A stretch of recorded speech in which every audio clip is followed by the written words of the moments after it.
In a world where imagination connoisseurs gather, wondrous things can happen.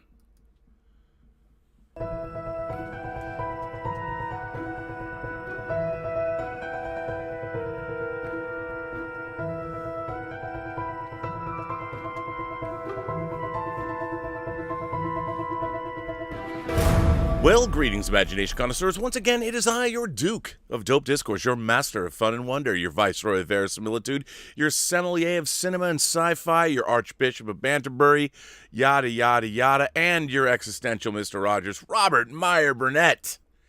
That's right, and I am robcasting at you imagination connoisseurs, you members of this, the Post-Geek Singularity. That is right. This is Robservations, episode number 597. Welcome. You know what? Just going to get this right out of the way. I'm going to talk politics for a minute. I know, that's right. You're all groaning, going, really? Let me explain something. I can pontificate about Star Trek Discovery till the cows come home. I can talk about Star Wars, Logan's Run, Westworld, Planet of the Apes, whatever.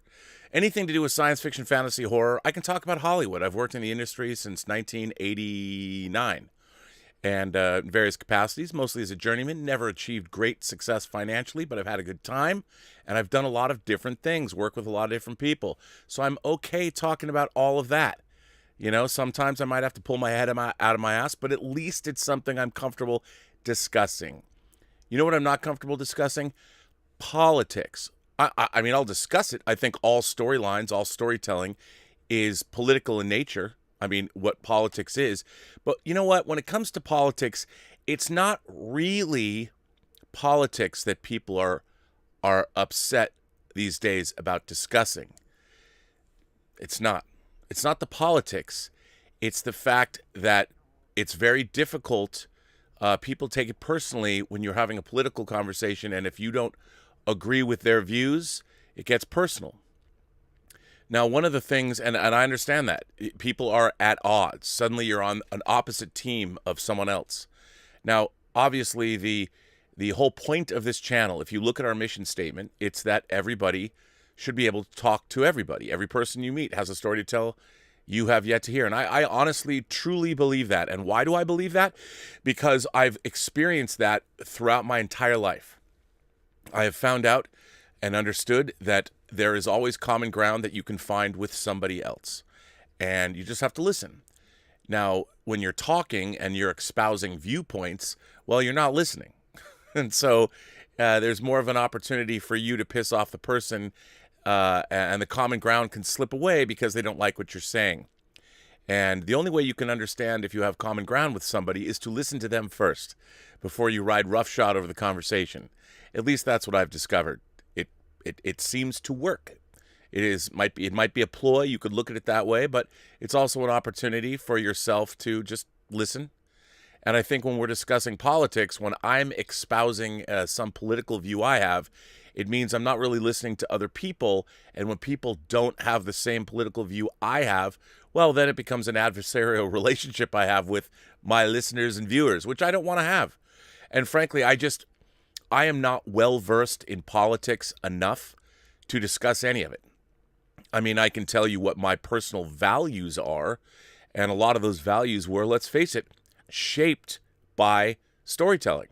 I am not afraid to admit that a lot of my morality was instilled in me by watching classic Twilight Zone, The Outer Limits, Star Trek, and any number of shows. I mean, even the sitcoms I watched growing up, whether it was Leave It to Beaver or My Three Sons, and those sitcoms that were made in the 50s and 60s and early 70s, because that was what was on in syndication when I came home from school, all of those things were pretty much about a world where adults knew better than kids, and kids were usually respectful of authority figures, and that's part of what shaped my own persona. Now, one of the things that I love about pursuits of the imagination connoisseur, whether it's novels, whether it's movies, whether it's TV, even video games, if there's stories that we as imagination connoisseurs love, it's usually because somewhere in there's morality. There is, even in the darkest of horror novels, and I love dark fantasy, I love horror, But one of the things that I've always liked about the horror genre is that somewhere in the greatest of horror stories, even if it's, you know, the Exorcist, or you're watching something even more hardcore, horror at its core seems to be both moral and a celebration of humanity, in the sense that it's all about retaining your humanity in the face of horror. And it's, whether it's a final girl, whether it's somebody persevering, even when Damien Karras dives out a window at the end of The Exorcist, he does so because he is saving the soul of a young innocent girl. And there's something uplifting about that, as long as I'm not the one diving out the window. And that's why I've always thought stories, great stories, the reasons we love great stories is because they speak to us, but ultimately they reveal human truths. And I think most of the great stories are uplifting. Even if you watch a story like, you know, Gillian Flynn's Gone Girl, which Fincher made into a movie. Love that movie. I read the book when it first came out. Loved the book. And while it has kind of a bummer of an ending, it's still a really interesting story that has truths about marriage and fidelity and adult relationships. So even though it doesn't end well for old Ben Affleck, you know, the Amazing Amy can teach us something. So that's why I've liked stories my whole life. Now, I think one of the interesting things, what I've always thought about in terms of like our founding fathers, I've always thought that they were imperfect people. Some of them were, of course, slave owners. But when they were trying to build America, when America was first being founded, the Constitution, the Bill of Rights, the great documents that are foundational to this country, our founding fathers were very aware that they were imperfect people. And they were trying to build something bigger and better than they currently were. America was supposed to be the realization of a dream they all collectively had, and they knew that one day it was going to be better than they were then. And they built in things to our government to assure that that was the case. And it was amazing. And I was having a conversation with Mike Bodden this morning before I went on, and he pointed out something. He's something of a historian himself, and he pointed out something really interesting to me, that most of our founding fathers had stories that inspired them as well. Now, they weren't usually contemporary. They were stories that were sometimes thousands of years old. And he told me something that I had absolutely never heard in my life. And he was talking to me about George Washington, our first president, that George Washington was a fan and frequently cited the story of Cincinnatus. Lucius Quintus Cincinnatus. That's right, Cincinnati. And I never heard this before. So after talking with Mike, and Mike explained that George Washington frequently cited this story, or often cited this story, as an inspiration. And I was unaware of who Cincinnatus was, but Mike explained it to me, so I went to trusty Wikipedia to look up the story. Who is Lucius Cincinnatus? Well, I'm just gonna read right out of Wikipedia. I donate money to them, so I can read on the air. Lucius Cincinnatus was a Roman patrician, statesman, and military leader of the early Roman Republic, who became a legendary figure of Roman virtue, particularly civic virtue, by the time of the late Republic. Cincinnatus was a conservative opponent of the rights of the plebeians, the common citizens, who fell into poverty because of his son's violent opposition to their desire for a written code of equitably enforced laws. Despite his old age, he worked his own small farm until an invasion prompted his fellow citizens to call for his leadership. He came from his plow to assume complete control over the state. But, upon achieving a swift victory, he relinquished his power and its prerequisites and returned to his farm. His success and immediate resignation of his near absolute authority, with the end of this crisis, traditionally dated to 458 BC, has often been cited as an example of outstanding leadership, service to the greater good, civic virtue, humility, and modesty. As a result, he has inspired a number of organizations and other entities, some named in his honor. In the United States, parallels are drawn between Cincinnatus and national hero George Washington, and as such, the Society of the Cincinnati, the town of Cincinnatus, New York, and indirectly the city of Cincinnati, Ohio, are named after him. Modern historians question some particulars of the story recounted in Livy and elsewhere, but usually accept Cincinnatus as a historical figure who served as Suffolk consul in 460 BC and as dictator in 458 BC and possibly again in 439 BC, when the patricians called on him to suppress the feared uprising of the plebeians under Spurius Maelius, after which he ceded power and famously resigned. Well, I didn't know anything about Cincinnatus. I grew up in Seattle, not Cincinnati, so there was no reason for me to understand or even want to know about that story. But I love the idea of a man called upon to do service, a simple man, a farmer, who came to do the work of the people. He took over, he led armies, he ran the government, but when it was time, he hung it all up and he went back to being a farmer. And there's something I can understand how the founding fathers must have dug that kind of a story. I dug that story. I mean, I read that story and I thought, what a great, I mean, that would make a great movie. That would, in fact, that'd make a great Star Trek episode. Most things would make most great stories, you could find a way to turn them into Star Trek episodes, unless, of course, you're the current writers on Star Trek Discovery, in which case you wouldn't know a great story if it came up and bit you on the ass. And that's about as political as I want to get. But I did love this story about Cincinnatus. And one, you know what? I listened to Mike Bodden tell me the story. So once again, the whole reason for this channel was proven and bared out. And look, I listened and learned. I heard something, and boy, you use that newfangled contraption called the internet, and you do a little Google search, and it's amazing what you can learn.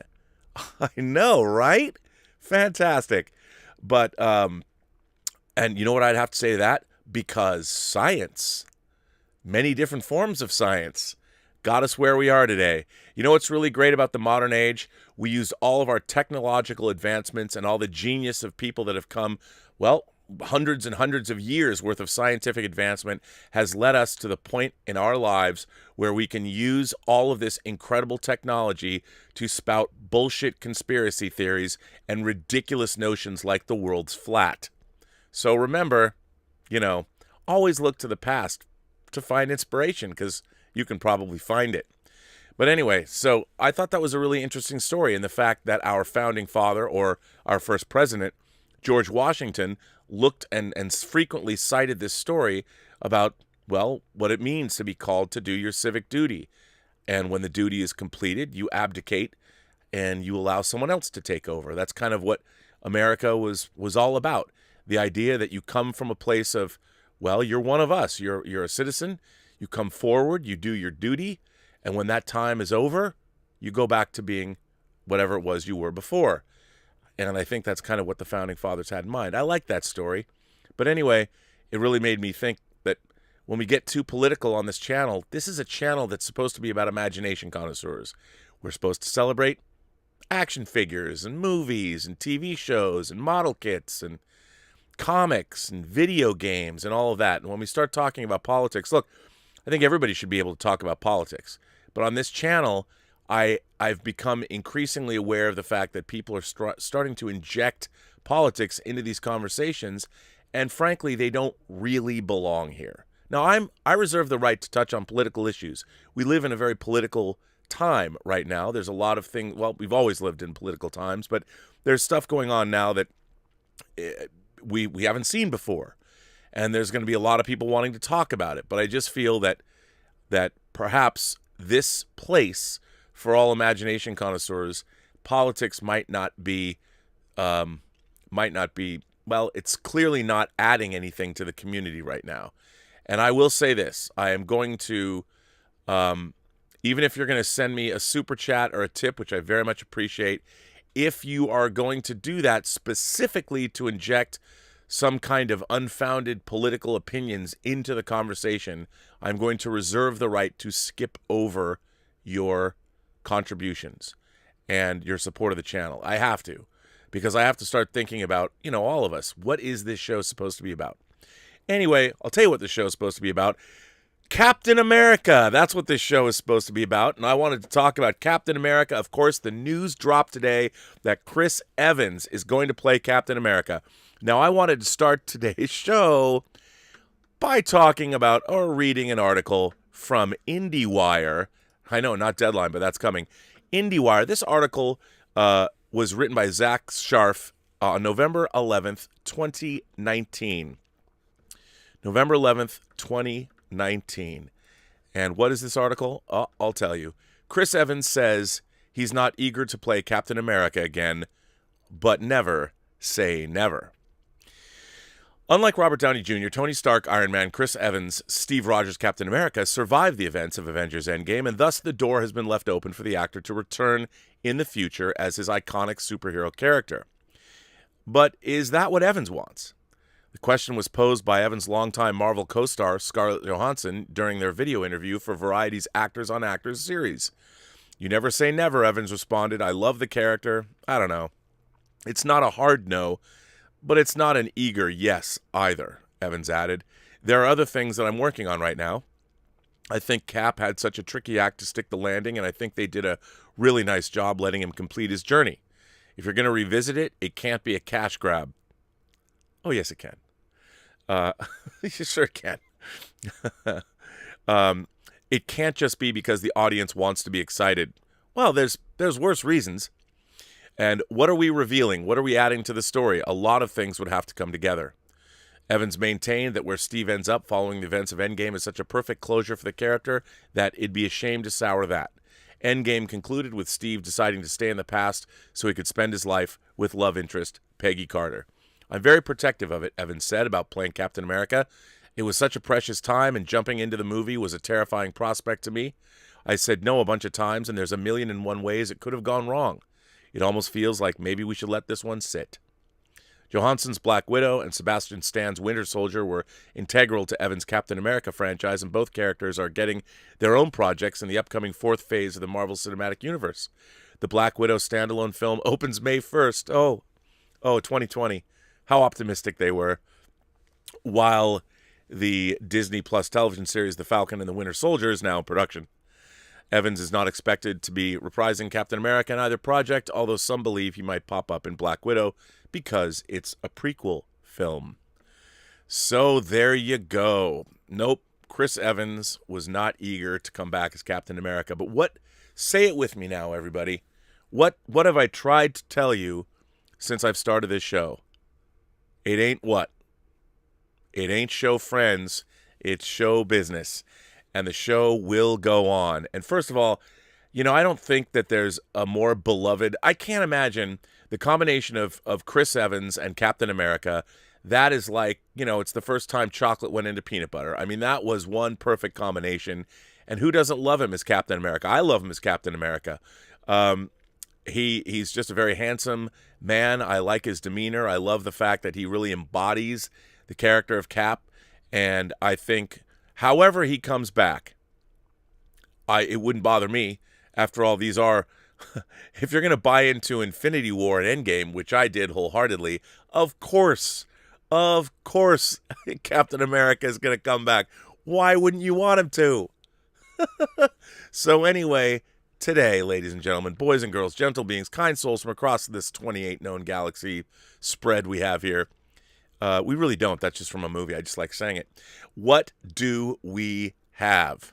Well, according to Deadline, Justin Kroll today, 9 o'clock in the morning. I know I'm late to this one, but, this is I had to talk about it. Captain America eyes return to the MCU as Chris Evans nears deal to reprise a role in future Marvel project. There he is. Exclusive in a move that is sure to rock the Marvel Cinematic Universe, sources tell Deadline that Chris Evans is cleaning the dust off his Captain America attire as he is expected to reprise the role in the MCU in some form. It's still vague whether the deal is closed, but insiders say it's headed in that direction for Evans to return as Steve Rogers, a.k.a. Captain America, in at least one Marvel property, with the door open for a second film. Sources add it's unlikely to be a new Captain America installment and more likely to be like what Robert Downey Jr. did after Iron Man 3, appearing in such films as Captain America Civil War and Spider-Man Homecoming. Marvel had no comment. Evans had been very public that he would be hanging up the shield after Avengers Endgame, with Marvel going as far as having the character hand the shield to Anthony Mackie's character at the end of the film in a torch-passing type of moment. Things had changed in recent months as the idea was floated of Evans returning to the MCU as Rogers to see if there was any interest. As the weeks went by, Evans became more game to the idea, with two sides coming to an agreement at the top of the year. How he might return is unclear and being worked out, but options are unlimited. Over the years, even after a character's film franchise has come to an end, Marvel has found a way to insert them into the MCU and other properties, and the addition of new Disney Plus limited series adds even more properties in which he could make his return if it's not his own film. Whatever that path may be, fans are sure to be invigorated by knowing they would soon be seeing the return of a character they assumed wouldn't be back anytime soon. Look, man, that's a long-time comic reader. And as John Campea has been saying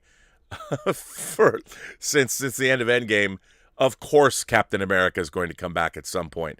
I mean, remember, we're still left with old Steve Rogers. He wasn't even dead. He was just old, coming back from the past, the life that he led. And now we're going into the multiverse of madness. So who knows? Who knows what they can do? They could tell all kinds of stories. I mean, it might be interesting to see, maybe they'll introduce Namor. And they'll do a World War II story. They could do the Invaders or something like that. The Defenders, but the Invaders, who knows? You never know. I mean, there's a million ways they can go. It is, after all, the multiverse. Steve Rogers can come from a different quantum realm. There could be, obviously, a reality where he didn't go back in time, or maybe he wasn't frozen at all. Who knows? I for one, am in. I think it's a great idea. I think it's exciting. Do I think Tony Stark's going to come back? No. I think they're going to leave Tony Stark dead. But Captain America, obviously, he's still alive in the MCU. He's just old. But with the multiverse, I mean, they could obviously bring Tony Stark back. But, you know, maybe Robert Downey Jr. has had enough. I can see that. But, you know, if he showed up somehow, I wouldn't necessarily be surprised. Either way, I think it's exciting. I don't know how they're going to do it, but it is, after all, based on a comic book property. Captain America was assassinated at the end of Civil War, and he came back in the comics. There's always a way. So it's pretty exciting. Pretty exciting, I dare say. Now, there's something else really exciting that I wanted to talk about. Again, so for everyone who's watched The Queen's Gambit, and if you haven't, what's taking you so long? The Queen's Gambit was brought to us by Scott Frank. And Scott Frank had previously, in 2017, had made the Western miniseries, limited series, call it what you want, for Netflix, Godless. A great Western about women who had to defend their town after all the men in the town were killed in a mining accident. It was great stuff. And he came back with The Queen's Gambit, another miniseries. Well, it was announced today that Scott Frank is now not going to do it for Netflix, which I don't understand, but maybe it's because of the rights. But Scott Frank is doing a series for FX that I am deliriously excited about, because they've been trying to make it for a while and it's never been made. But with Scott Frank coming on board, I'm like, bruh, this is going to happen. This is going to happen. So there is a book that was published in 96, I think. So it's 25 years old. Yeah. 25 years old, a science fiction novel called The Sparrow. And it is I love this book. It's kind of like, not kind of, but Michael Faber, who wrote, I am a sucker for religious figures or men and women of the cloth who are involved in science fiction stories. It's, you know, the same way I have a fetish for action figures that come with chairs. I love science fiction stories where there are religious people in those stories for whatever reason. Just, I love the test of faith and not being particularly religious myself. I've always found that stories about religious figures, especially people that have to come to grips with their faith and the reality, the indifference of the universe, to be something that I've always admired, or just as from a storytelling standpoint, been fascinated by. So the Sparrow, Mary Doria Russell is the woman who wrote the book, and it's basically about we here on Earth, like SETI, here's a signal, like it's singing from Alpha Centauri. I think it was Alpha Centauri. I don't remember exactly where, but and so of course a mission is mounted to they send Jesuit priests and scientists out into space to go to the this planet to find out what's up. Now, I don't want to ruin the surprises in the book, but it's pretty amazing what happens, and it doesn't end well for a lot of folks. But it's really, really, really interesting. And so it's a first contact story, and you have multiple alien races, and it's you deal with a Jesuit. He's a linguist, and he obviously sent to communicate with whoever wrote these songs, and it's just a great book. And they've tried to make it into a television show for a while. And I read today that Scott Frank, this is his new thing. It says that he's developing the adaptation of the book for FX with Chernobyl director Johan Renck. I'm like, Chernobyl was brilliantly directed. And Johan Renck is what a fantastic director. They're going to produce it together. Oh, it says that The Sparrow was previously in development at AMC back in 2014 with Michael Perry, The River, writing, and Brad Pitt was also previously attached to a feature film adaptation with Plan B and Warner Brothers. Yeah, they've been trying to make this for a long time. Oh, they've got a little... The Sparrow follows a band of Jesuit priests and scientists led by linguist Father Emilio Sandoz, who makes first contact with extraterrestrial life. The Vatican backs a secret trip to the distant planet with the purpose of proving the existence of God throughout the universe. Things don't quite go as planned, and the trip ends in disaster, to say the least. Father Sandoz, the only survivor, returns to Earth broken both physically and mentally, while the Vatican holds an inquiry into the now scandalous misadventure. Well, that is a very bare-bones plot synopsis.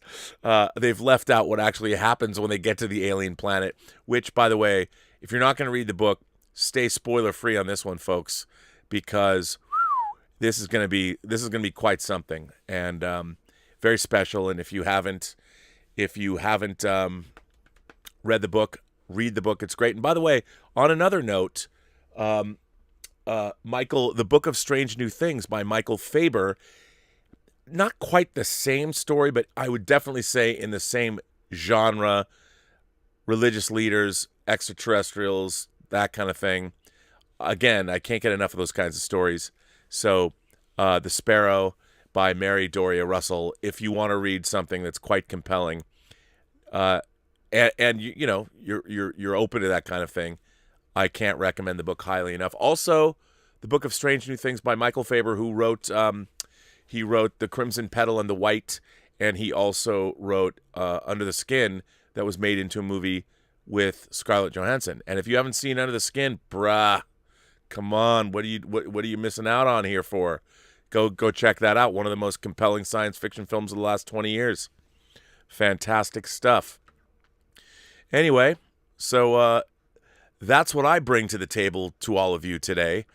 And now, what did you bring me? That's the real question. What did you bring me?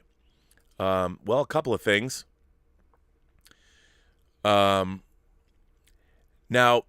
Mike Bodden wrote me a letter, our moderator, and I'm going to share what Mike wrote, because it's sort of it's a nice addition to what I talked about at the front of the channel, front of the show. Mike writes, Rob, He doesn't write me much, by the way. Rob, it appears we have a couple of people who've figured out that they can send you dollar tips, and with that tip drop a political question on you that, from what I've seen, are just QAnon MAGA conspiracies. It's pretty clear to me and to others we've heard from in the community that the intention here is to derail your show and try and get you to go on political rants, which they must appreciate more than your typical entertainment punditry. And while I enjoy talking politics with you as much as the next guy, I am a mayor after all, I think it's important that we take a minute to remind members of the Post-Geek Singularity that we actually have some standards for behavior in our chats, social media, YouTube community, etc. And while we don't have thousands of AI-driven bots from Wayland Yutani to patrol every post, message, or super chat sent in by our fellow imagination connoisseurs, by the way, nice alien reference, Mike, we do have some damn good moderators who do their level best to keep things civil, interesting, kind, and welcoming. Blasting the host with dollar super chats and questions about voter fraud and other conspiracies, in my view, nothing short of trying to turn our friendly little chat show into a cheap strip bar located outside of a trailer court. Don't you think you're being unfair? Those women work hard, Mike. At times mildly interesting, frequently confused, and usually horrifying all at the same time, and for nothing more than some schlub trying to make it rain with Washingtons. So I say, hey, you know what? Those women work hard. So I say to you, either up your game and break out the Benjamins or knock it off, bucko. In all honesty, my recommendation to you, Rob, is to graciously accept and thank the tips and super chats in the future, but to remind the tipper that the tippee is required to help us enforce our community guidelines, and that includes 2 relevant points.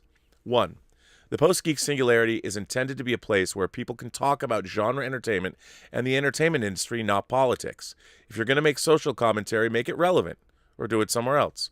And 2, if you want to make an intellectual argument for your point of view, fine. Just make sure it's accurate and correct yourself if it's not. And in case I'm not clear, here's the points.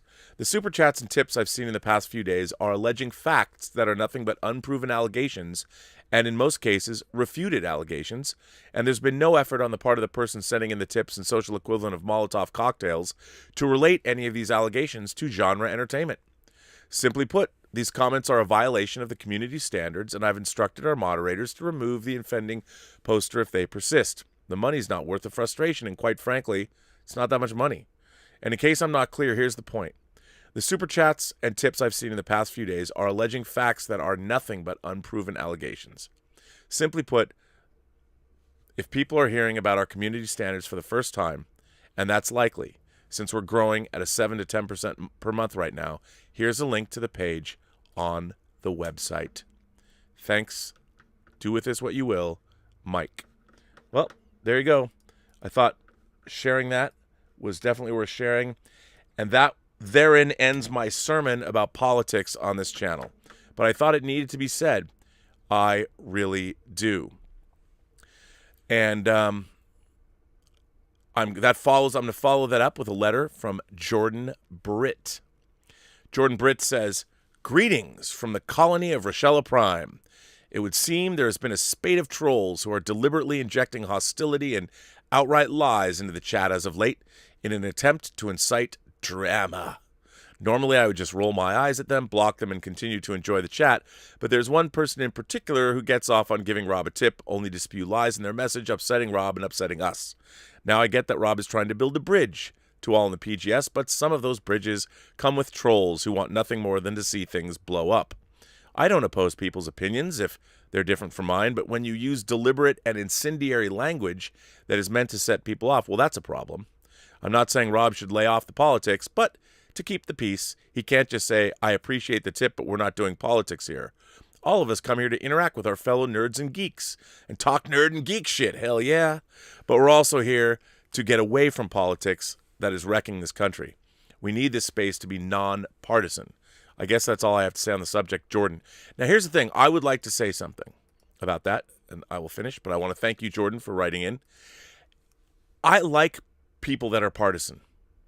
I think everybody should fervently believe what they believe, but they should be armed with facts, and they should be able to back up their beliefs with all kinds of evidentiary materials to support those beliefs, because that helps you. The more you know about your own beliefs, the easier it is to talk to somebody else about what you believe in, because you can explain it and show, like, here we go. This does not mean you're going to convince me the world is flat. But anyway, I think all of these comments, when Mike writes a letter, Mike Bodden might as well be named E.F. Hutton, or just get the last name Hutton, because when Mike Bodden talks, I listen, and so should all of you. And after all, he is a mayor of an American town. So anyway, that's enough of that, isn't it? Now let's go on to Colin's letter. And Colin says, "Hi, Rob. Hope you're doing well. I like it when you talk about filmmaking and movie sets. I've never been on a movie set, so I find your stories insightful. Related to that, what do you think makes a good director? Here are a few of my ideas. A good director understands their story. They can see its shape. If it were a book, they could talk at length about each chapter and how it connects." Totally agree with that. "It's a benefit if a director is comfortable addressing a room. A director's job is communication. Sometimes this will resemble public speaking." Absolutely, 100%.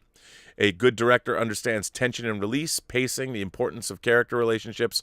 I could go on, but I want to know what you think. What personality traits are favorable? What stories do you have to tell? Thanks. And that comes from Colin. Colin, that is a great question. Now, again, I can only offer you my opinion. I have directed a few things myself. So here's what I think that a good director has to have. First of all, the things that you explained are all true. A director must understand the story. Must understand the story inside out, three-dimensionally, everything about the story, or at least their version of what they particularly think the story is about. Because after all, a director might have also been the writer and written his own story, or her own story, or their own story, might have written these stories. So obviously, as the originator of the story, they understand the story. But frequently, some of my favorite directors, like Stanley Kubrick, they adapted literary work. Sometimes Kubrick worked with the actual author of the book, like Nabokov and Lolita. So you've got the actual guy that came up with the story dealing with the filmmaker who wanted to make that guy's story, and they're working together. Same was true of Arthur C. Clarke. They collaborated. The book 2001 came out after the movie had come out, but Kubrick developed the story with Clarke, which was originally inspired by a short story he wrote called The Sentinel. So I think it's very important that a director completely understands the story they want to tell from every angle. And sometimes directors are contemplative of these stories for years before they decide to make them into movies, which is a big deal. But I also think, like you said, directors also have to be politicians. They have to be psychiatrists. They have to have many different skill sets in dealing with human beings, because making movies is all social. I mean, maybe you can get away from being Terrence Malick and being quiet and all that, but for the most part, being a director is there's a certain, well, there's even an air of being a general. You are leading a group of people to complete an objective, and the objective is to make the best movie possible. And basically what you're doing is every single day. Now, when you're in production, this is not during pre-production or post-production, but when you're in production, you are leading a team of people, and basically every day you're storming the beach at Normandy. You're going after a villain, and that villain is time. So you could be the greatest storyteller in the world, but you only have a finite amount of time and a finite amount of money. And so it's a battle. When you're in production, it's a battle. You're really a director as a general leading their troops to battle, and your troops are very loyal. I mean, you can't find more loyal people than your own film crew. So a director has all of these people at his disposal that want to do nothing more than please the director. So the director also has to be a great statistician, has to understand how do you employ these people properly. You've got a great team of a multidisciplinary, I mean, you've got every walk of life on a movie set. You've got analytical thinkers. Your script supervisor is making sure that every shot, there's continuity there. You've got your line producer and your producing team that makes sure that you have enough materials and manpower or woman power or people power to get what you want done. You've got the artist and the cinematographer who's literally painting with light, and his whole crew knows how to support him or her, and it's a thing to behold. So a director has to know how to utilize all of those people, the hair and makeup people, your art department. And all of these people are bringing flourishes to, and the director, more than anything, the director has to understand that how everything in the frame that you see, whether it's an actor, whether it's a set piece, whether it's the color of the lighting. The director must understand that everything that everybody else has worked hard to achieve, which is what the camera sees, because that's all that matters. What's in that proscenium, what's normally a proscenium is a stage, but if you think about every shot as being a proscenium, and you're looking in, every single shot has to be as perfect as it can be for the director to move on, to tell the story effectively. You can't have some of it, you can't fall down in any one of those respects. And it's really only the director, and the director who has a strong vision. This is why it is incredibly important. When you're on a movie set where the producer's stepping in and getting in the way, or other people are trying to talk to the actors about what should be in the shot, if you have a director that's allowing that to occur, or someone's trying to ride roughshod over him or her or they, you're in real trouble. And so a great director also has to be able to assert themselves and fight for that vision. And they have to know what's up. They have to know what's up. They have to know, because they're the only person on the set, the only person that understands that whatever's in that frame that you're about to roll digital capture devices on, or actually film, if you're like Quentin Tarantino or Christopher Nolan, if you're going to start burning film, the director has to know that whatever the camera sees is what should be shot. And in addition to everything else that you mentioned. But it's a great question. Really, really, really like that. And Steven is here. Steven writes in. Steven says, hey, Rob, this is my first time writing in. I've been thinking a lot lately about your stance about there being objectively good movies. While I will not agree or disagree, in some respects, this could be true. If all art is subjective, wouldn't that mean the Mona Lisa? Wouldn't that be the Mona Lisa is subjective, which it's not? Someone could say the Mona Lisa is an ugly-looking painting, but no one can say that it is an objectively bad work of art. Man, dude, you nailed it right there, Stephen. Thank you for that. I have often said on this channel, I've said it a million times, a lot of people disagree with me, I do not believe that all art is open to subjective interpretation. I believe that there is inherently objectively, I guess let's call it objectively good, or things that work in art. There is something that is in art that connects to the human soul in some way, shape, or form. There is universal truth to existence. Like once we are self-aware and we start questioning our place in the universe, or the universe's place in the universe, or whatever, once you become self-aware, and there are things that come along with that, and all art, all of it, I don't care what it is, all art, just like, well, literature, science fiction is a genre, all art is trying to express, trying to externalize, I think, things that we all understand in our collective subconscious. Call it what you will. I mean, I'm getting a little metaphysical here, but all art is trying to bring forth truths about our existence. And I think that there are objective truths about human existence. One, the first being, we're going to die. Your existence will end. So there is a universal thing that we all might know, whether we're going to deal with it or not. So much art is about mortality. And I think, being the way we are, there's a reason why so much art is about love. And so much art is trying to recreate or quantify or somehow figure out what our existence is, even the day-to-day existence. You know, I like seeing these gigantic paintings of just a day in the life. When you see paintings that were done in the 16th, the Renaissance painters who were just there capturing a day at the, not just royal courts, but maybe just a day at the park. Sunday in the Park with George. I mean, he was a pointillist, but George Seurat, you know, that's what he did. He captured a moment in time. And I do believe that if you apply that, now, whether we all are different people, we all have different levels of education, we all have different interest levels. There's a lot of people that don't even, I mean, you know, my mom, I've talked about, she's not a particularly imaginative person. She's a person that deals with the here and now. So flights of fancy, she would always participate in them with me, but she did not spend time contemplating what it would mean if all the dilithium in the galaxy blew up in the Star Wars universe. My mom would not spend any of her time thinking about that. Myself, I went to bed many a night getting angry about the idea that somebody thought this was a good idea. My mom wouldn't have, but you know, anyway, so people are all different.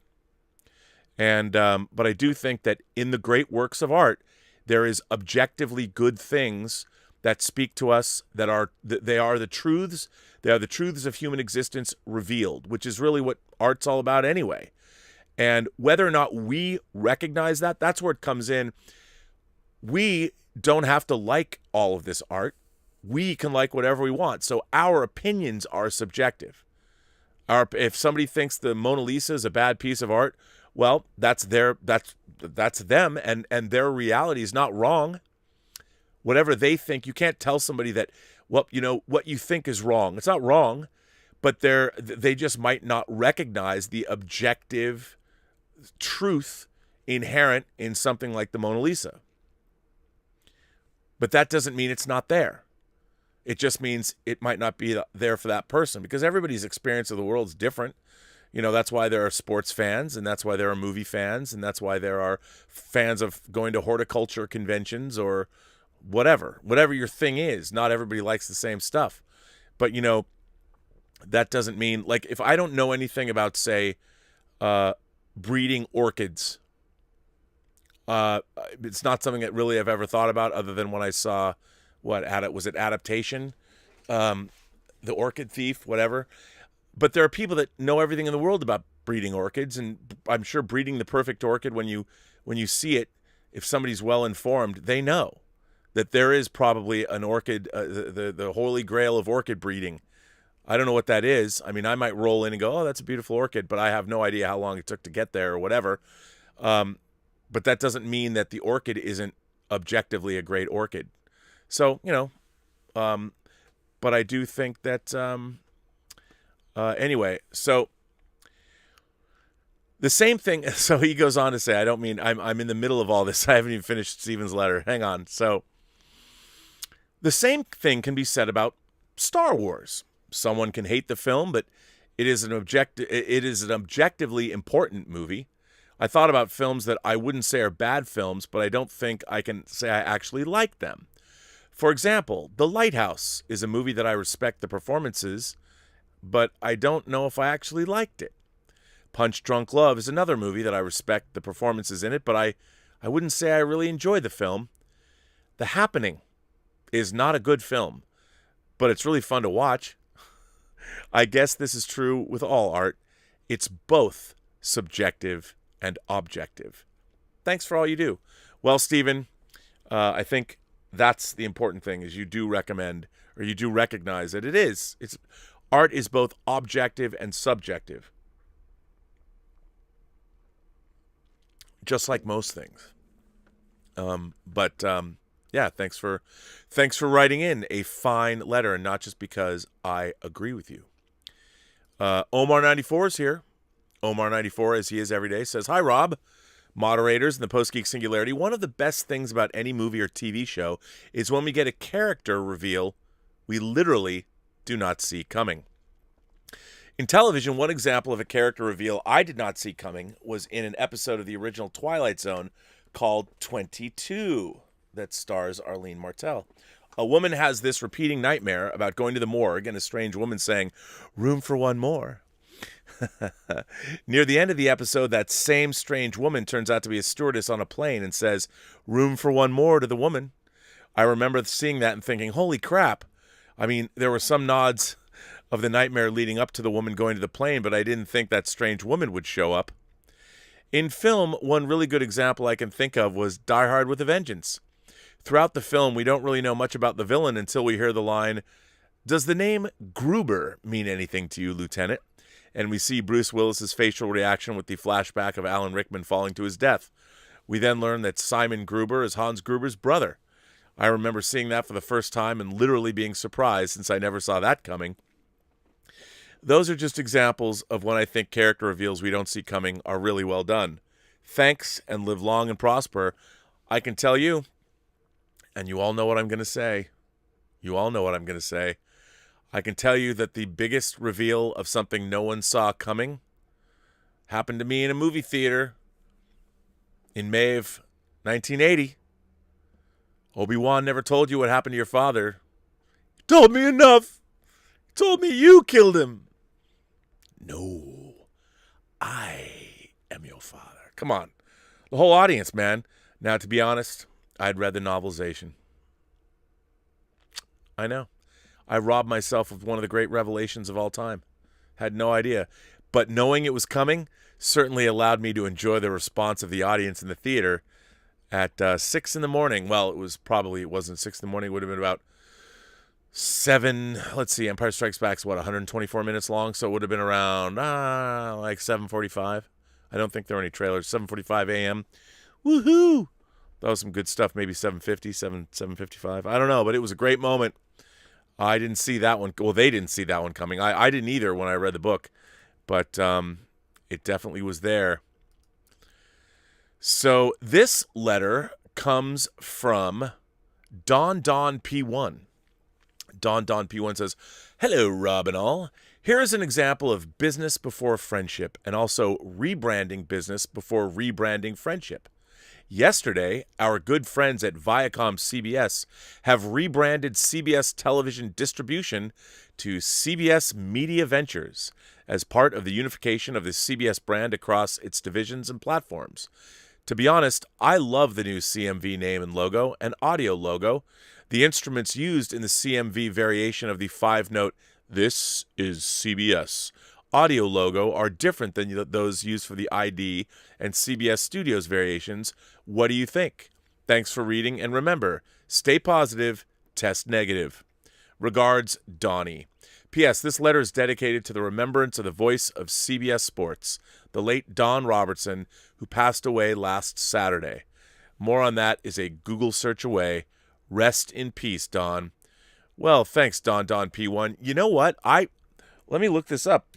Let's see. It's CBS Media Ventures logo. Let's take a look. I believe it. I believe I haven't seen it. So let me look. Variety. CBS. Okay. Well, here we go. Here's the. I'll throw this up there. CBS Media Ventures. What I don't see is I don't see if it's got the logo of it, or I can't hear the sound. But that's cool. Actually, I'd have to look. I can't. We can all look it up. You can all look it up. That's CBS Media Ventures for the logo. But I like that you wrote in about that. See, this is the kind of thing I like when imagination connoisseurs write in about logo redesigns, and I love that stuff because I think about it. So, yeah. So that's it. Let's see what you kind folks are saying. What are you saying? I don't know. But I'm going to find out. I'm going to see what you guys are in fact saying. Let me get over here and jump over and lock and load here.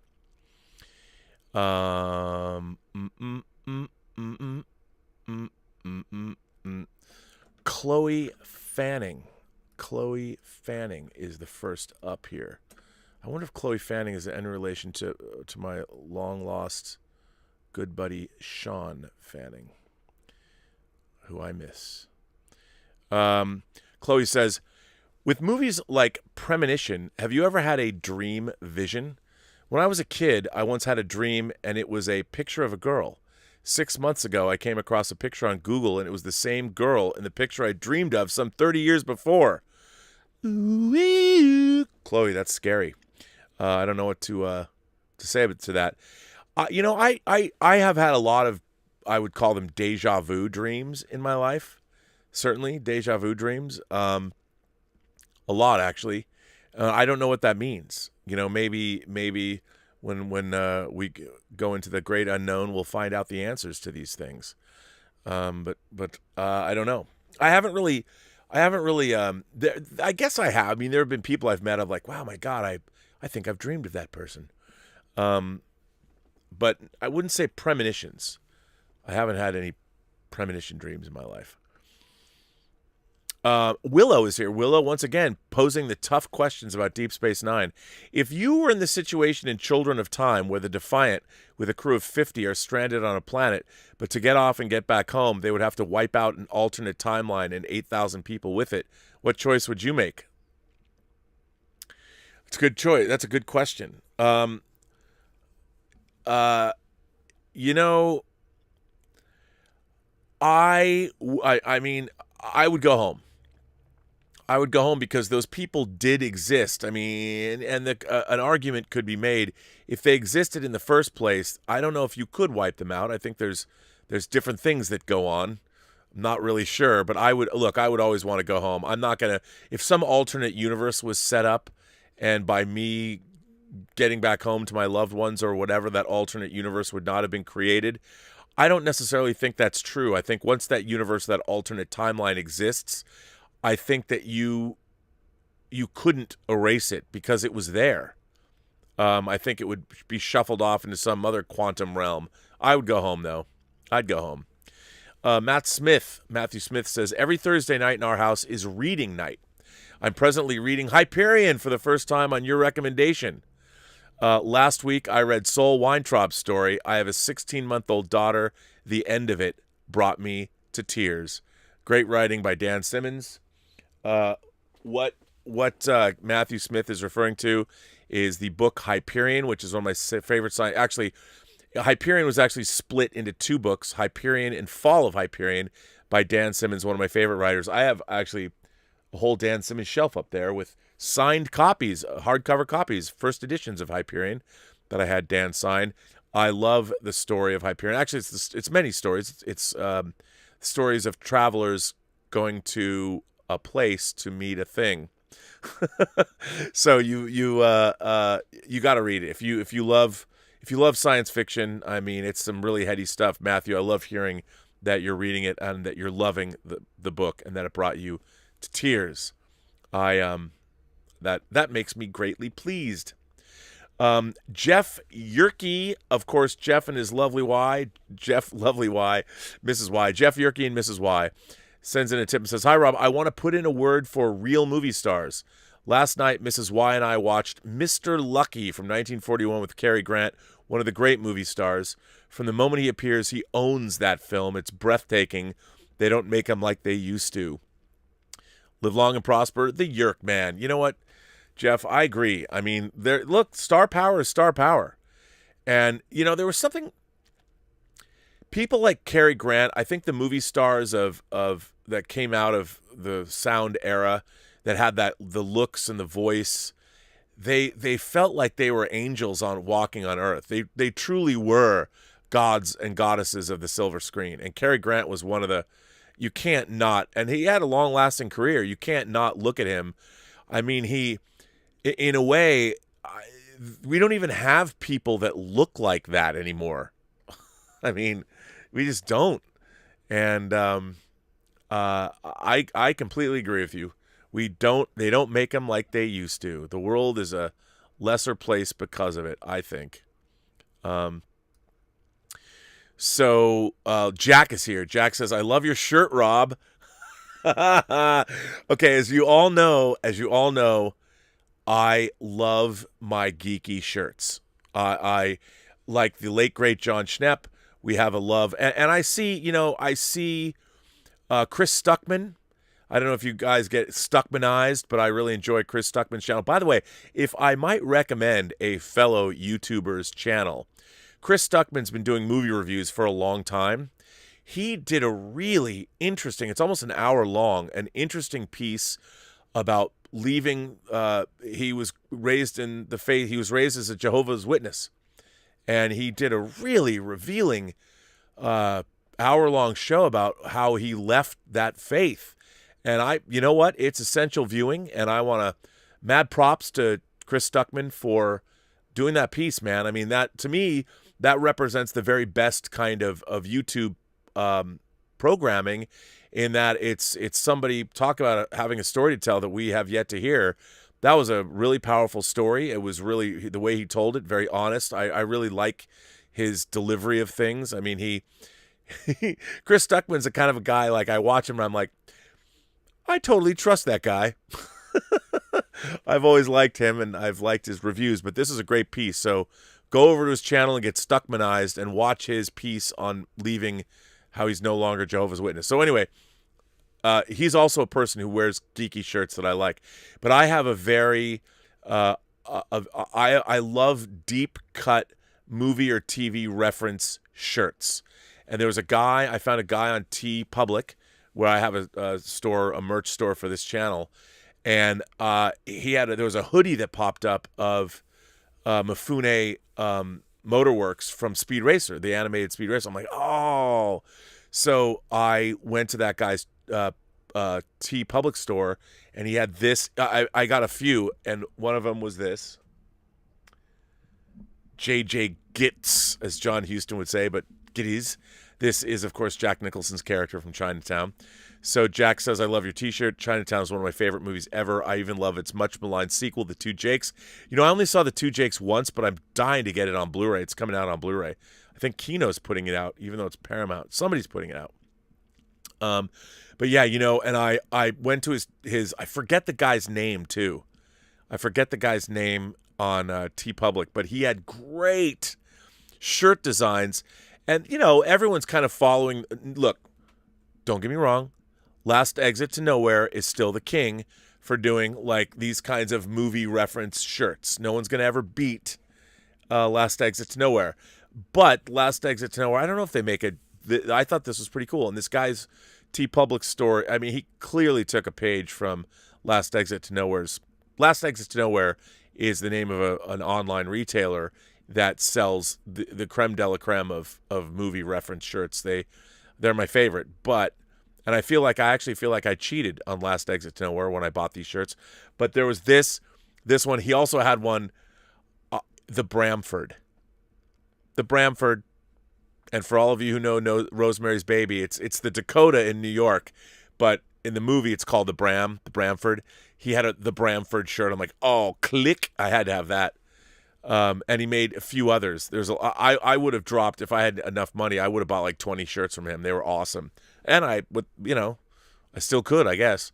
But at some point you got to be like, well, how many geeky shirts do you need? Well, Elizabeth especially, she's like, how many more t-shirts do you have to have? I'm like, as many as it takes. But anyway, there you go. Thanks for noticing. Richard sends in a tip and says, I've been trying to rethink Discovery lately. Uh-oh. And I think some of the building blocks of season 1 could have worked. The idea of an innocent Vulcan-raised human blamed for causing a war and then given a chance of redemption, but also temptation from a Starfleet captain with the means and the will to break the fledgling Starfleet way for the greater good of winning the war against the Klingons. It seems like a character arc that writes itself.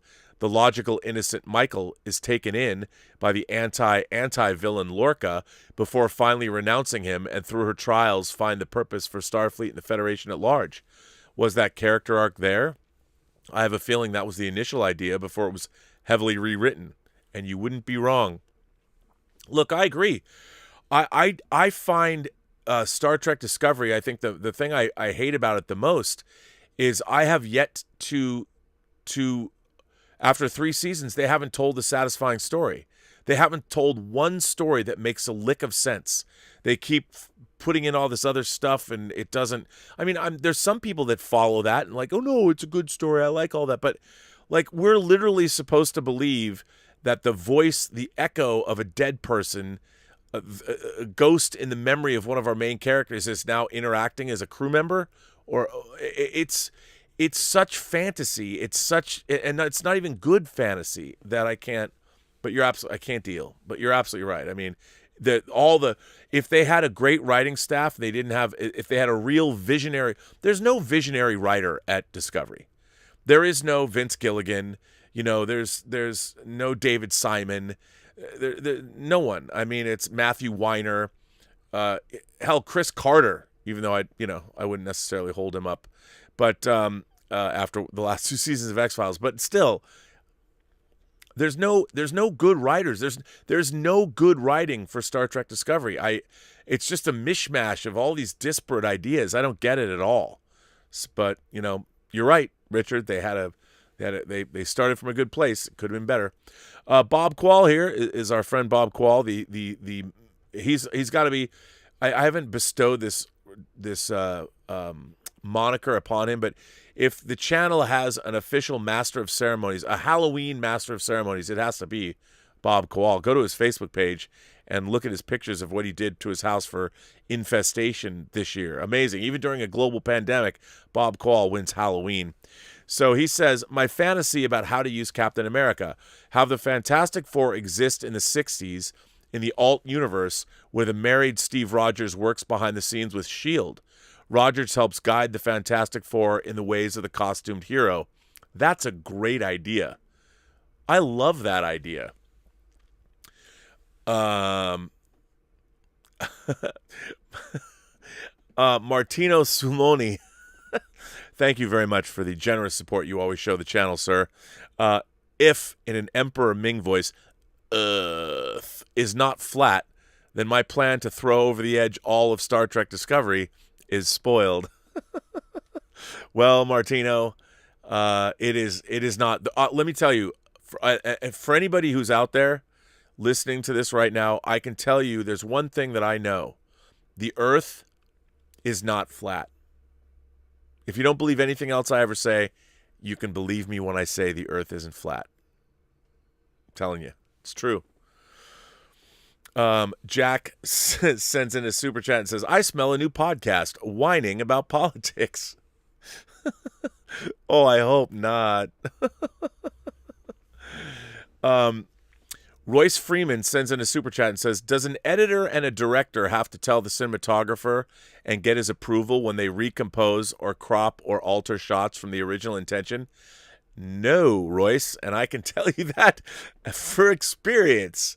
No, and there's a lot of that goes on nowadays. You don't have to, but here's the thing. With Tango Shalom, there was a lot of that. We recomposed a lot of shots.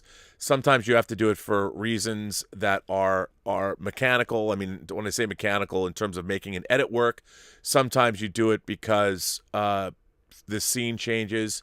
Other times, like they were protecting for widescreen. So when we recomposed the film, we had room to play with it a bit. However, you want your cinematographer to be on board with these. So, for instance, Massimo Zeri, who shot Tango Shalom, when we were color timing the film, we had him come to the color timing sessions with our colorist, Randy Kuhnfield, who did a wonderful job color timing the film. So, you while the editor and the director can do whatever they want, you still want to have your cinematographer be happy about what you've done. So you're not trying to ruin his work. And Massimo, I was a little worried, to be honest, when we started color timing Tango, when he looked at things and would wonder, like when we did some serious recomposing, if he would be bothered by that. But he wasn't, and he liked everything we did, and so that was good. But you don't have to, but you certainly want your you want your DP to be happy. Or DOP, as they say in other parts of the world. John says, my buddy that helped take care of my dad doesn't follow you, but has heard plenty of your content just by being here. I showed him Free Enterprise. He really liked it, and not only watched the film, but also watched the making of video, but every one of your new scene edits with the corrected aspect ratio that is on your page. He subbed to you by the end of the night and was really impressed by your work. He watched the original series, but is by no means a Trekkie. Hope you can eventually get the rights. Yeah, I mean, well, first of all, thank you for the kind words. I very much appreciate that. I'm glad your friend liked it. So, like many creatives, I was never entirely happy with the one film I've directed, Free Enterprise. And you could say, well, Rob, how can you say that? Because, you co-wrote it, you directed the film, you edited the film. How can you not been happy with it? Well, there was things going on and at the time and there was technology, there was limitations of the technology that we didn't have. But, I felt that now, like, I don't own the rights. Mark Altman and I do not own Free Enterprise. The rights are owned lock, stock, and barrel by the executive producer, Mark Gottwald, who paid for the film.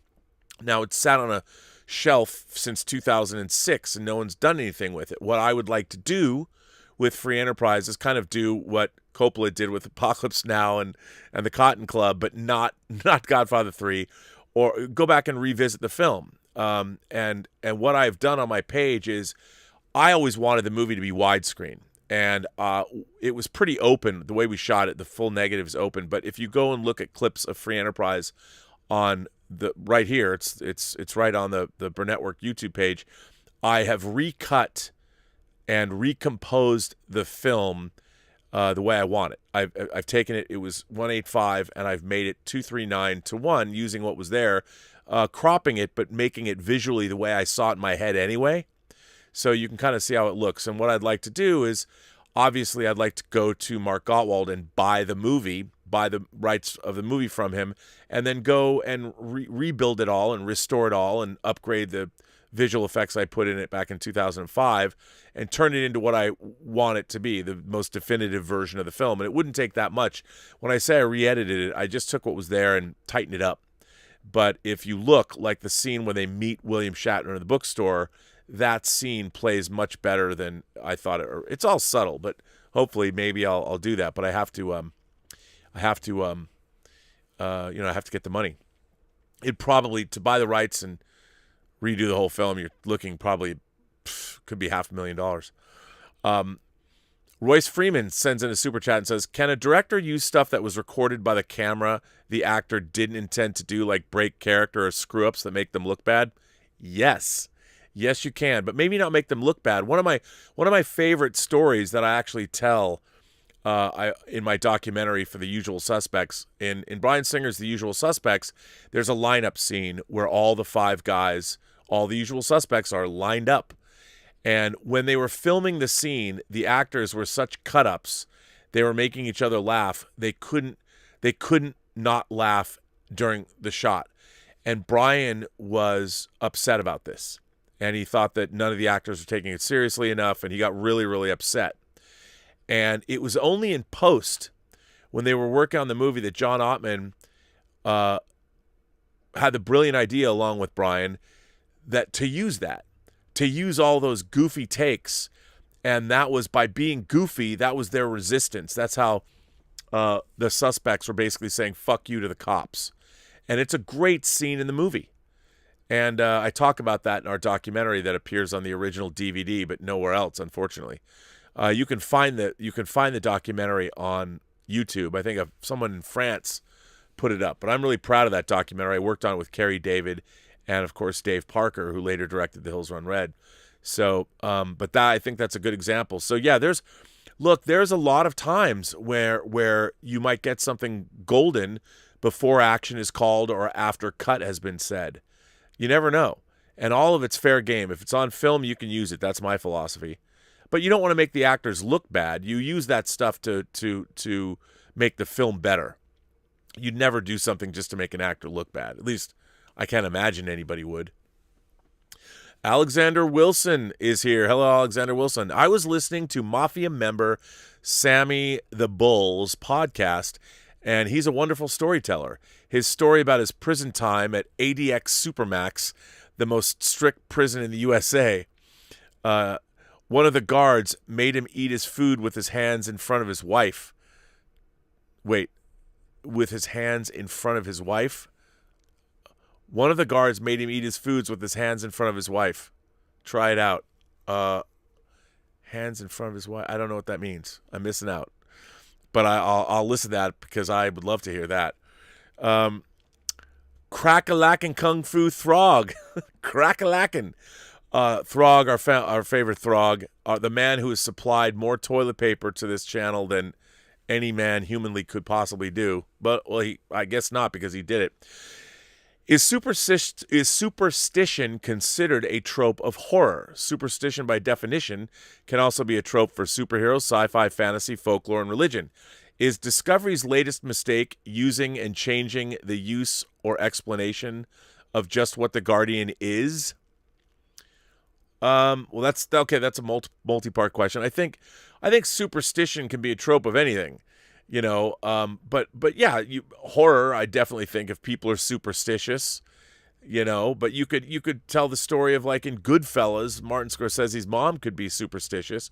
But I think, yeah, you use superstitions in horror to either they're real or you use them to inform things. But yeah, but now when you say, is Discovery's latest mistake using and changing the use or explanation of just what the Guardians is?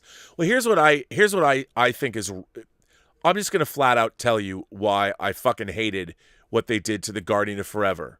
Now, first of all, it needs to be understood that what they did in Star Trek Discovery with the Guardian of Forever and turning him into a guy, Captain Brass from CSI, Paul Guilfoyle, who I like as an actor, but they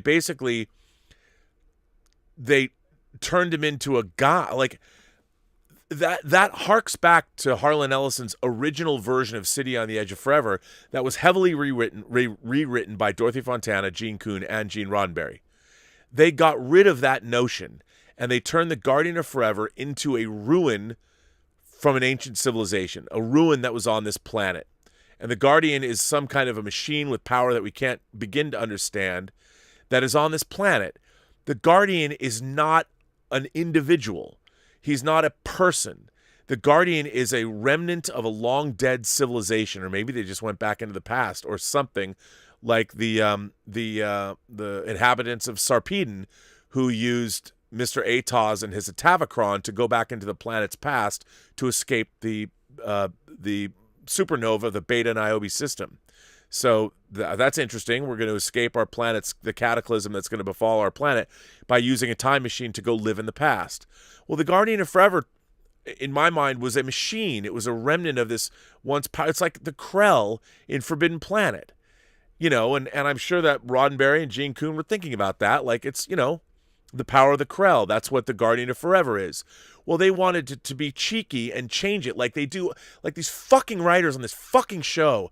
They change everything because they think let's make Spock dyslexic. Let's make the Guardian of Forever more along the lines the way it was in Harlan Ellison's original screenplay. Well, what they did was, the Guardian of Forever is now a dude that can wander around the universe, and whenever he wants to, he can go spang and make that thing show up. See, here's my problem. And because see, I'm not talking politics, but here's my problem with the fundamental what's fundamentally wrong with what they did with the Guardian of Forever.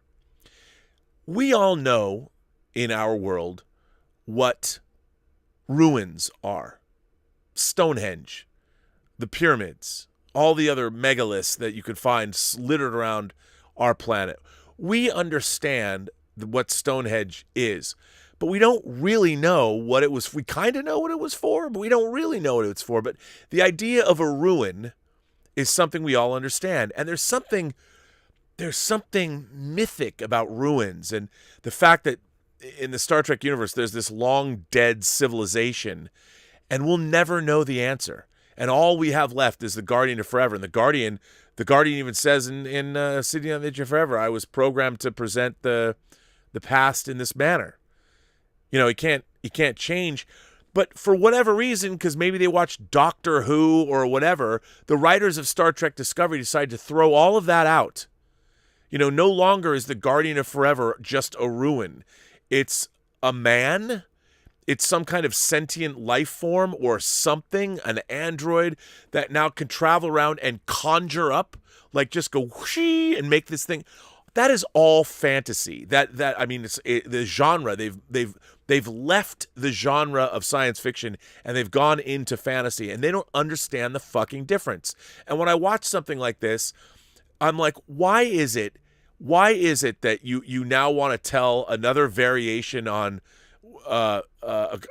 It's a Wonderful Life and have Georgiou go back in time and tell us really a pretty dumb story to, I'm going to go back into the past. It was all of it was so stupid. But they fundamentally changed what the Guardian of Forever is. And now what I can't stand about that was, from a fictional universe standpoint, they've changed it so much that they've now created a schism in my own imagination. These assholes have taken something that was the same way since 1966. It's been presented in novels and comics and 2 episodes of the series, and they're like, nope, we're going to turn this into Doctor fucking Who. And I hate that. I hate that because they're basically saying, these writers are saying, you know what? Nah, we don't like this. We're going to change it, and we're going to make it the way we want it. Fuck you. Who are you to do that? I guess because you're working on Star Trek now, but why not tell a story like, we understand what ruins are, here's the Guardian of Forever. The Guardian of Forever cannot just be turned into some unbelievable fantasy plaything for you. And I know there's a lot of audience members like, oh, look, it's Guardian of Forever, because they don't have a lifelong attachment to it the way someone like myself does. But it's also just bad storytelling. You know why? Because nobody can pick up Stonehenge and whisk it away, wander around our planet, and make Stonehenge appear somewhere else. That's not how the universe works. So when they do stuff like that, they completely shatter their credibility as science fiction writers or dramatists because they have no rules. The rules of story, the rules of science fiction and the verisimilitude of establishing this believable universe, they just toss it out the window every single episode. None of what they write makes any sense at all when you really start thinking about it from a physics standpoint. I mean, don't get me started about what the cause of the burn is. Oh, I don't give a fuck that Kurtzman read an Ursula K. Le Guin story and decided to let's transpose this idea on a galactic scale and do this. I mean, it's just like, yeah, I know. You stole the entire fucking series from Brian Fuller and a bunch of other folks. I get it. But, sorry. End of my rant. Roger Green. Green. You told me once. I always forget. Hey, Rob, so happy to live in our times of DVD and Blu-ray now. I remember importing VHS tapes of the X-Files for $50 for 2 episodes just to have a non-dubbed version back in the 90s. I know. But, I'm still doing that. Thanks to, I would like to point out, thanks to the lovely Emma Bannon, yes, indeed, the disc that I was denied, that beautiful box set of Total Recall in 4K with all of the swag, because I have a friend in Europe, I have many friends in Europe that send me the things that I missed out on. So once again, but yes, we live in a great times, and now it's easier to import things unless they tell you that you can't, which is a bummer. Glenn Taylor says, hello, Glenn. How are you? How's your lovely wife? 24 years. Rob, in regards to Cap coming back, wouldn't it make more sense to have it set in the past instead of the current MCU timeline? Since he went back at the end of Endgame, he had to be doing something during that time. Yeah, I would love to see that. I think it'd be great. Wouldn't it be interesting if Steve Rogers became, he's a super soldier, but what if he became a different hero, like a James Bond-esque character that worked for Army intelligence? He couldn't be Captain America because Captain America died. Obviously, he crashed, and he knew that. So he reinvents himself as a whole. And wouldn't it be cool to see a movie where, and it could be canonical, it could actually be canonical to the MCU, where we see this character in history. And I think it'd be great to see, you could make a whole trilogy of movies, Steve Rogers post-World War II, and how he participated in the Cold War. You could literally do a James Bond-esque movie with Steve Rogers as an intelligence operative in the 60s. As a matter of fact, you could even have him team up with James Bond in the 60s if you get the rights. How dope would that be? You could literally do a Bond Captain America crossover. I would totally watch the heck out of that. I think you're right, Glenn. I think that'd be great. Anthony Quinn Throg says, I end up missing shows, and at night when I can't sleep, I listen to past shows I either missed or I've marked as faves. Lady Throg tells me that I listen too much because you appear in her dreams. What are you doing there, Rob? Watching 1990s Revenge? You know what I'm doing in your wife's dreams? Making sure that my ladies first philosophy is always upheld. I'll leave that up to you to decide what that is. That's what I'm doing, Throg. There's no, you know what I mean. 1990s Revenge. Are you telling me that you're Anthony Quinn in Revenge? Because that would be bad, Throg. That would be bad. I really like Revenge. It's a rough movie, but I like it. Anthony Gonzalez sends in a tip and says, have you ever seen the 1981 film Lion of the Desert with Oliver Reed and Anthony Quinn? What is this, the Anthony Quinn show? Super underrated. It's not Lawrence of Arabia, but it's still epic. I love Lion of the Desert. I saw that in the theater when it first came out. Yes, I am a fan. You know what? I don't own that movie, but I should own that movie. Kwok Lee, Martino Sumani, Mr. Tickletrunk, Paul Spence, Dave Myers, you all became members. Well, thank you for that. I appreciate that very much. You know, I don't know if these are people that became members a long time ago and they just keep popping up, but thanks for that. Appreciate it. Richard says, why do you think Star Trek Discovery or Star Trek Picard writers never want to express an idea or vision, as you mentioned? Is it just a platform for the politics or something to make the writers feel special? Has an Ira Stephen Bear never come along to want to put his stamp on things? Honestly, Richard, I really don't know. I find the Star Trek stories that we're being told now, to me, they're borderline offensive. To I think look, I understand that there's a lot of people that like what's going on with Star Trek, but these are terrible. I'll flat out say it. These are terrible, terrible science fiction stories that have no semblance of science in them.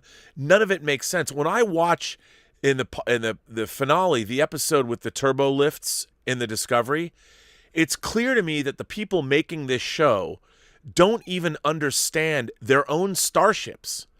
Like, this is not rocket science. You can go get the blueprints of a ship. You can get the blueprints of the original Enterprise. You can get the blueprints of the Next Generation, the Enterprise D. And it's like we've seen things in other movies, so there is no giant empty spaces. The biggest empty spaces in the starships are like the hangar decks. There are no giant empty spaces where there are turbo lifts.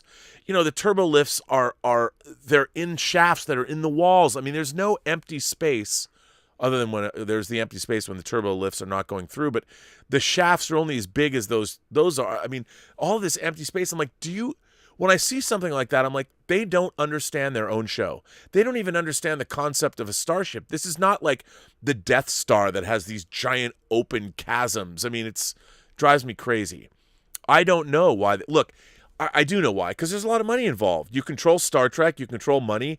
It's one of the most expensive TV shows ever made. They're spending a shit ton of money on those episodes. They've got more producers than they know what to do with. It's a terrible, terrible show. It's a terrible show on every level. And it's not because I'm a white cis male, and it's not because I'm racist, because I like female characters that are well written and well defined. I don't even know the name. As a Star Trek fan, I know sort of the names of the people on the crew. It's just, I don't believe a word of that show. Not one iota of that show do I believe. I don't believe their uniforms. Their new uniforms, I believe even less. And it drives me crazy. S. Beam sends in a tip and says, super stoked, Rob. I've had them paid off for a while now, and I have Gamora, Nebula, and Whiplash waiting for me at home to unbox. Thanks to the stimulus, I have Endgame Thanos arriving next week. Probably going to make a custom head for Whiplash, though. Thanks. Well, S-Beam, you're my kind of man. You know, I keep forgetting I got to get Nebula. I love that figure. But yes, I'm glad you're putting your stimulus money to good use, because remember, when you pay Hot Toys or you pay Sideshow, if you got them from Sideshow, that means you're not only employing people at Sideshow, but you're also employing people in Hong Kong, so your money's getting people around the world work, which is good. Brandon Sheehy sends in a tip and says, I know Woody Allen doesn't do sequels and his career is contentious at the moment, but I'd love to see a follow-up to Midnight in Paris. The concept and universe is so rich. And what about Colin Farrell or Michael Fassbender as James Joyce to mix things up? Dude, I love Midnight in Paris. I love it. And if you ever look up Tom Hiddleston doing his impression of Owen Wilson when he finds out that Owen Wilson's in the present day. I think he does it on the Graham Norton show, because Tom Hiddleston didn't realize that the whole movie wasn't set back in time in the past. He didn't know that at all. So I think that's pretty funny. Emil Johansson says, do you think Slovakia could become Latveria? Maybe Dr. Doom takes advantage of people's hatred for the Avengers or something. Or, pardon me, Sokovia. You said Slovakia. You wrote Sokovia. Pardon me, Emil. Let me read that one more time. I don't know why. I've always had a problem with it, because I always think Slovakia. Do you think Sokovia could become Latveria? Maybe Dr. Doom takes advantage of people's hatred for the Avengers or something, or the mass destruction they cause. I think absolutely. I think Sokovia should be Latveria. I think they should absolutely do that. They've already set it up too. Alexander Wilson says, I meant to say try out Sammy's podcast. The prison only gives you food 2 times a day. His wife was visiting, and they brought his food to him during the visitation with no utensils. Oh, man. The guard said, use your hands to eat, or you're not going to eat at all. Man, oh, that's a bummer. And with prison food, too. That's, yeah, wow.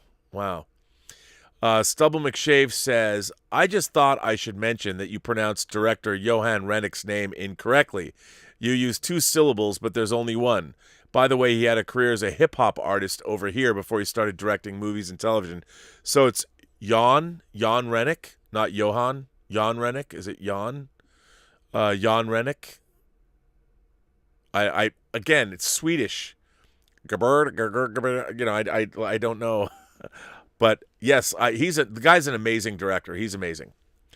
Rob Williams says, cheers, Rob. I saw the recent episode of Let's Get Physical Media, and you showed off the Stanley Kubrick collection.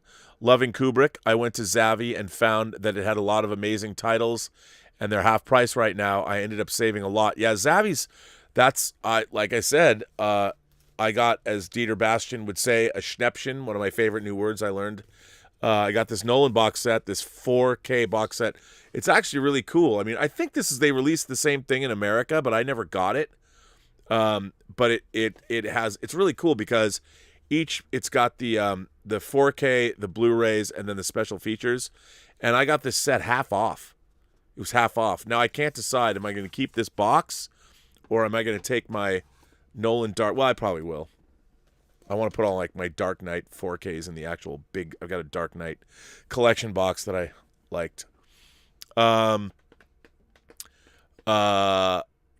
Toothman asks, "Did you like Flattened?" I don't want to be biased, so Keaton Toothman, they made a movie called Flattened that I just put up. By the way, Keaton Toothman, let me just tell you that video when I put it up had 6 copyright strikes against it because of the music. So what they did was, and I had stripped, because first of all, Flattened is a feature-length movie that Keaton Toothman was involved with. And I put it up as part of the Imagination Connoisseur Film Festival, and it got 6 copyright strikes, and so they're sending the money to, they're not copyright strikes against the channel, just copyright infringements. So they demonetized the movie on my channel, and they put a bunch of ads in it. And I apologize profusely for that, but those ads, whatever those ads generate, go to the, like, you used Yellow Machine Orchestra and you used Danny Elfman and all that. It doesn't bother me. I just felt bad that they put like 100 ads in your movie. Did I like your movie? I thought your movie was hilarious. And by the way, before I went on the show today, Elizabeth was watching your movie and she was laughing her ass off. So I very much enjoyed it. Yeah, I'll put Mount Hopeless up. It's going to go up. I've just been trying to work through the last of the entries, but I couldn't believe you guys made a feature, and I thought it's hilarious, honestly. Michael Ryan sends in a super chat and says, "Is it possible to use the power of the Burnettwork to request Sideshow create a Jonathan E. figure in uniform? Would that not be spectacular, bruh?" If they made a Jonathan E. figure, see, here's the problem. Here's my problem. I would buy okay, let's let everyone else in on what we're talking about. Jonathan E. is the name of James Caan's character. Don't talk to me about any other character from the remake. Jonathan E. is James Caan's character from Norman Jewison's 1975 dystopian masterpiece, Rollerball. And he, wearing his Houston colors and his helmet and his skates, I would love to get a Jonathan E. figure. And there is, I shouldn't say this on the show because it just is going to make it that much harder for me to get things.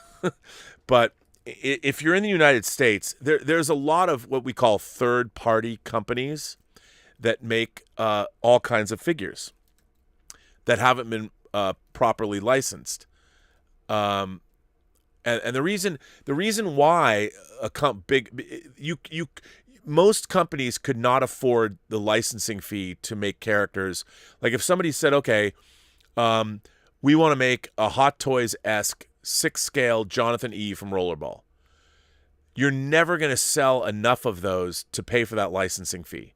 So it'll never get made. Like I would love to see Logan's Run figures. I would love to see I'd love to see a Jonathan E. figure. I'd love to see Alex and his 3 Droogs. Now people are making Alex figures, which blows me away because I don't think Stanley Kubrick, he would have been horrified that people could buy Alex and put him up on their desks.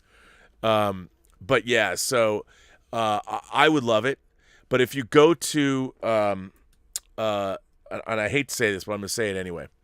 So there is a company out of New York that imports a lot of these third-party 6-scale figures. And they're called 16thoutfitters.com. I'll put the link in here. And if anyone's interested, if you go to their opening page, they just put up figures. They put up Vincent Hanna and Neil McCauley from Heat. They've got Starship Troopers up there, and then they've got licensed figures as well. They've got the Iron Man, the diecast Iron Man from Iron Man 2, but they've even got the new versions of the Last Samurai figures that are not in the main armor. They're incredible, and they're on this first page, and you can see, I mean, they've got licensed and unlicensed figures. They got Mila Jovovich from the Resident Evil. So there's a whole, and they vary widely, they wildly vary in terms of quality. But if you go look through their pre-orders and stuff, you can see that people all over the world are making these figures. You just have, and these are the best. These companies are the best of the third-party figures that are making licensed stuff, but they're hard to get. They don't make very many, and then they wind up on the secondary market. And yeah. So, Keaton Toothman says, "Oh, thanks again for having us. We appreciate you. We all appreciate you." Well, thank you very much. I appreciate your movie, dude. I thought it was pretty funny. Everybody should watch Flattened. I really liked all 3 of the movies that I put up. The Squish and the Candy Corn Caper, Saturn 9, and Flattened. And look, I think that the film festival is great. Now, I'm trying to put together for the 600th show, which is going to be Sunday. I'm trying to get all of the judges for the film festival because they've all worked in Hollywood. I want to see I can get as many judges to come on, and then the next week, hopefully, have the filmmakers on and announce the semifinalists and move forward. Because I it's been too long, and we got to wrap it up. So yeah, which is a lot of fun. So thanks for that, Keaton Toothman, and thanks for that movie because it's hilarious. Tom Jr. Jackson says, "Remember when Anthony Quinn was in that movie Only the Lonely with John Candy, and he played the neighbor who was obsessed with John Candy's mother, played by Maureen O'Hara? That was awesome." Very underrated film. You know what? I have never seen Only the Lonely. I've never seen it. So I will take your word on that, but I'm sure it's pretty funny. I mean, John Candy always delivered. Time Traveler Throg says, "So then is the Guardian better used as symbolism or superstition?" Well, I don't know. I mean, I don't like superstition. The great thing about the Guardian was he was real. The Guardian stood as the last remnant of a long dead civilization and what that civilization was capable of, and the fact that a civilization that was powerful enough to build the Guardian of Forever, it's still look what happened to it. They still didn't survive.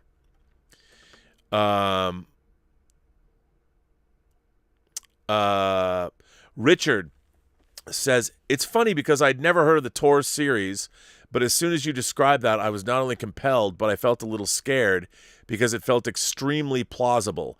An alien ecosystem conquering our own. Star Trek Discovery stories make me go, what? I know. Because they don't, it's like they throw these ideas together, these disparate ideas that don't all work together, and you're supposed to go, okay, that's, it's so weird. No, the War Against the Tor series is amazing. Anthony Gonzalez says, now Willow Yang gets to experience DS9's original incarnation of Section 31, compared to Kurtzman's reimagining version of what Section 31 is. Sigh.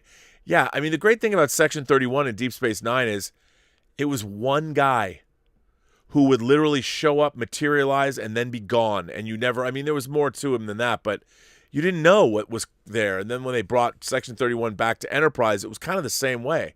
And it bummed me out. Stubble McShave says, you misunderstood me. The last name has one syllable. The first name has two. Oh, there's no vowel sound between the N and the K in his last name. Oh, well, I will have to remember these things. I will have to remember these things.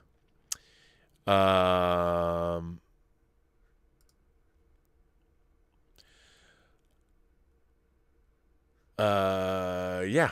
So, well, listen, ladies and gentlemen, boys and girls, kind souls, gentle beings, people from across these 28 known galaxies, I'm going to wrap up this show, Robservations episode number 597. You know why? Because I'm going in right now to corral the ace, the arbiter of cinematic excellence, and we are going to watch, for her first time, Tremors, which is what we are doing, the new Arrow release of Tremors. That I mistakenly got the Blu-ray instead of the 4K, but okay. That was a faux pas on my part, but the special features and the box is identical. But we're going to watch Tremors, and we're going to be back here in 3 hours for Whining About Movies, episode number, I believe it's 112. Episode 112, where we're going to watch Tremors, which she's never, ever seen before. Obviously, I'll be back on the John Campy Show and be back here tomorrow with this show. I want to thank our moderators. I want to thank Mike Bodden. I want to thank The Richard. I want to thank Justin Toner. I want to thank Joshua Levesque. I don't know who else is here. Maybe Josh is not. Bunyan Snipe's here. Thank you, Bunyan Snipe.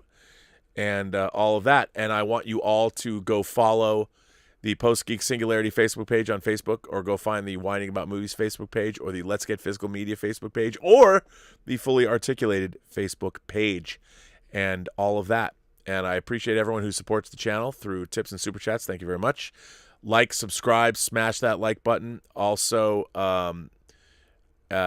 yeah, and all of that. So, what else was I going to say? Oh, and you can send letters to me at the Burnettwork.net website. And Mike's putting the Burnettwork.net website. He's always putting stuff up there now. It's bigger and badder and better than ever before.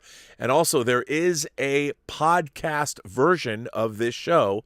If you don't want to watch it on YouTube, every show now is being put up as a podcast wherever you get your podcasts. So it's on Apple. It's everywhere. Google. It's all over. So check it out. You can find this show on podcast if you want to, in podcast form. And with that, I would say to everyone, Keaton Toothman says, love you, dude. Glad to hear Liz liked it too. Yeah, not only I walked in on her watching it, and she really likes it. And with that, I will say this. Remember, every person you meet has a story to tell that you have yet to hear. And all you have to do is listen. And with that, I say to all of you, have a better day.